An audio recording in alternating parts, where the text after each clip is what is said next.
agradecido por haberme invitado para participar escribiendo la editorial.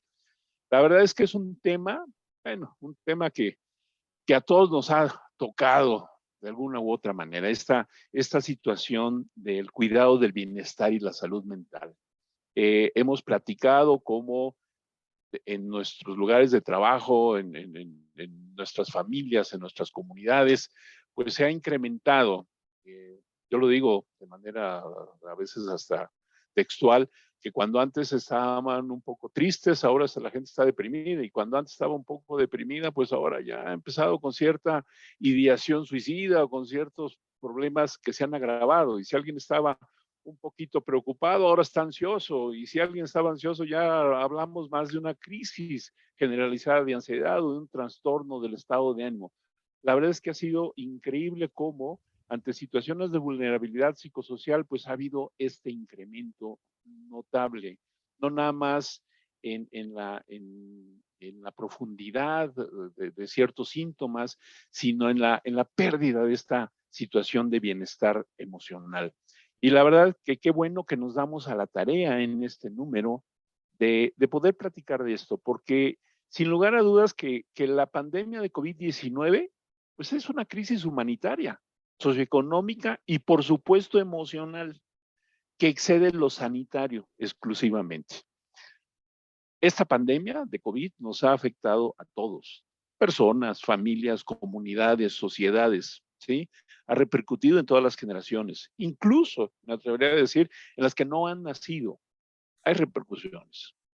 De hecho, no podemos solamente decir que esto influye o tiene que ser atendido por el personal médico del primer nivel. Eso sería un gran error, craso error, porque sin lugar a dudas que los profesionales, los profesionistas tenemos que dar una respuesta amplia y constante que garantice este bienestar social, ¿sí?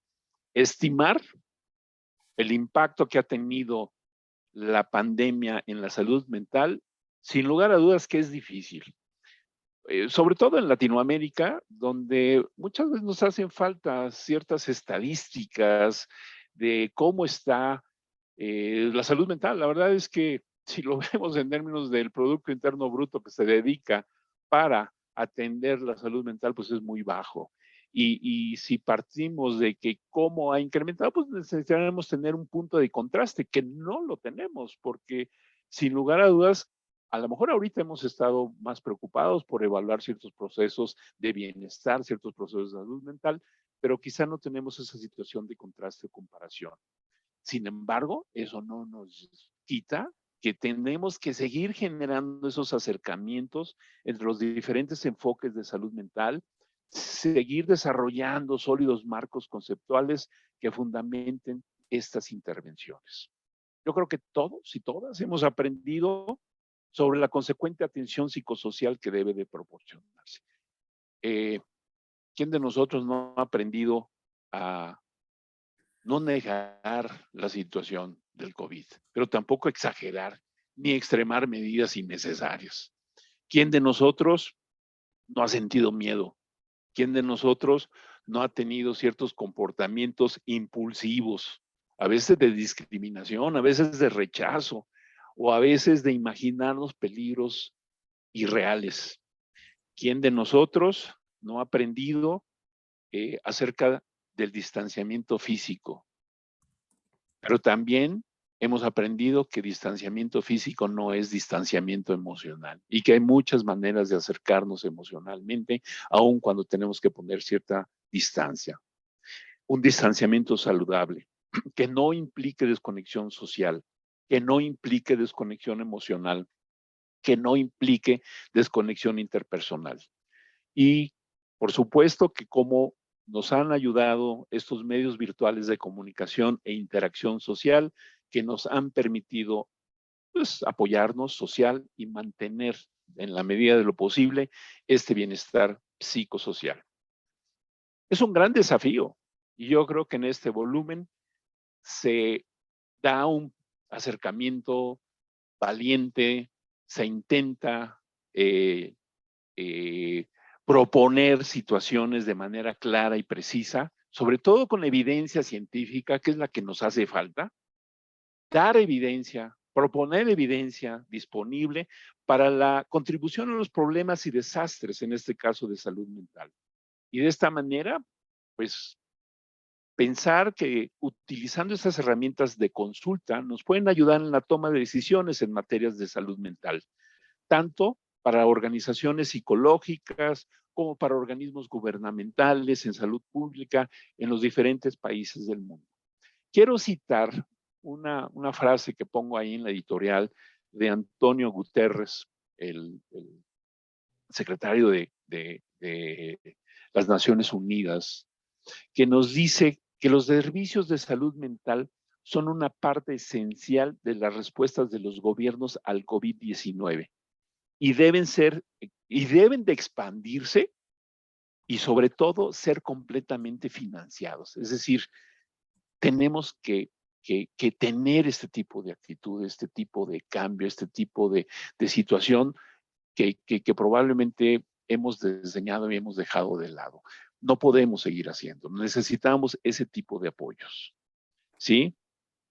También hemos aprendido, y creo que en este volumen se profundiza muchísimo en los riesgos conocidos, es decir, cómo el género, el nivel socioeconómico, ¿sí?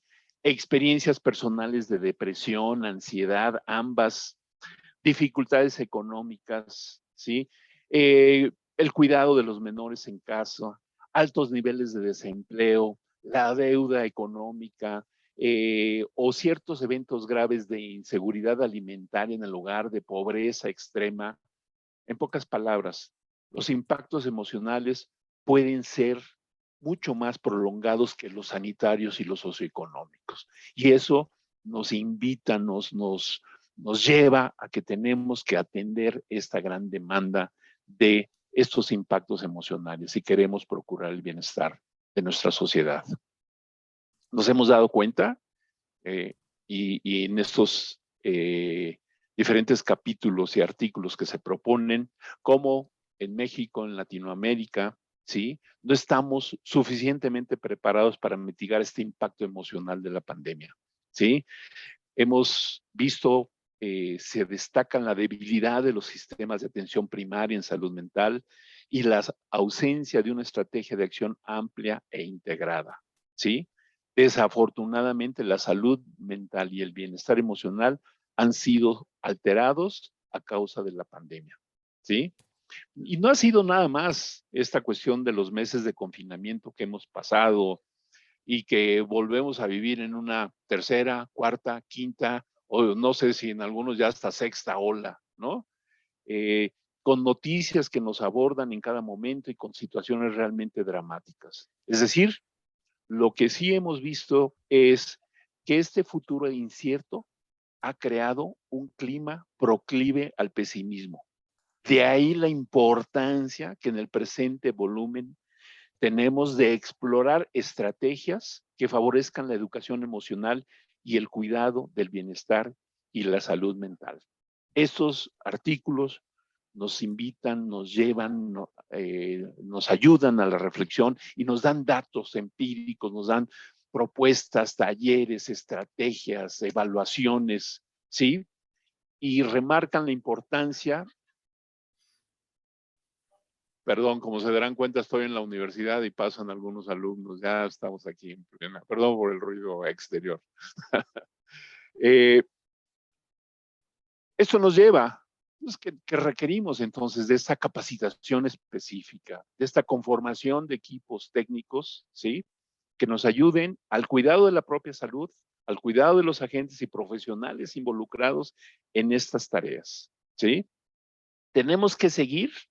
Tenemos que continuar desplegando acciones de monitoreo, de observación, de investigación del comportamiento individual y social frente a esta situación específica, para recabar aquellos datos esenciales que nos permitan tomar las mejores decisiones. En síntesis, el gran desafío sigue siendo incorporar en forma clara y precisa toda la evidencia científica disponible para la contribución en los problemas y desastres en salud. Esperamos seguir utilizando estas herramientas de consulta para la toma de decisiones en materias de salud mental por las diferentes organizaciones, por los diferentes organismos gubernamentales en salud pública. Pero primero es necesario comprender las emociones en una condición de normalidad. De esta manera se puede comprender su funcionamiento y distinguir entre la experiencia emocional saludable de la patológica. Es decir, tenemos que seguir proponiendo un enfoque salutogénico y no psicopatogénico. Ello nos lleva a que tengamos que recurrir a profesionales competentes, a instituciones que nos representen para hacer más eficaz las medidas que se puedan implementar. Insistir en la necesidad de abordar la salud en los planos físico, biológico, emocional y psicológico, es decir, desde todas las aristas, para que de esta manera podamos hacer intervenciones profesionales en salud mental con planes mucho mejor desarrollados. De verdad que es un gusto este número de la Revista Internacional de Educación Emocional y Bienestar, volumen 2, que se orientó hacia el uso preventivo de la educación emocional en el cuidado del bienestar y de la salud mental. Se presentaron 6 investigaciones que dan cuenta de la importancia de ejercitar las competencias socioemocionales para hacer frente a situaciones de adversidad o a los cambios que exigen contextos en donde se advierte la incertidumbre o la inseguridad. ¿Sí? Pues qué bueno que hoy nos acompañan porque tenemos que seguir animando a nuestros lectores a que puedan leer, a incorporarse en estos diferentes artículos del volumen que ofrecen una visión de vanguardia, que presentan perspectivas optimistas con énfasis en la educación emocional, en el cuidado del bienestar y la salud mental. De esta manera, resulta primordial que la salud individual y colectiva deba abordarse integralmente, es decir, en todas sus dimensiones, y no particularizarla ni de tratar de que nosotros o psicólogos o pedagogos o sociólogos tenemos la verdad absoluta. Tenemos que seguir trabajando de una manera mucho más conjunta, de una manera más interdepartamental. De mi parte es todo. Presentamos y los invito a seguir leyendo y de verdad me felicito a las personas, a las autoras, autores que colaboraron en este número y a las personas que se hicieron cargo del proceso editorial. Enhorabuena, felicidades, muchas gracias. Muchísimas gracias.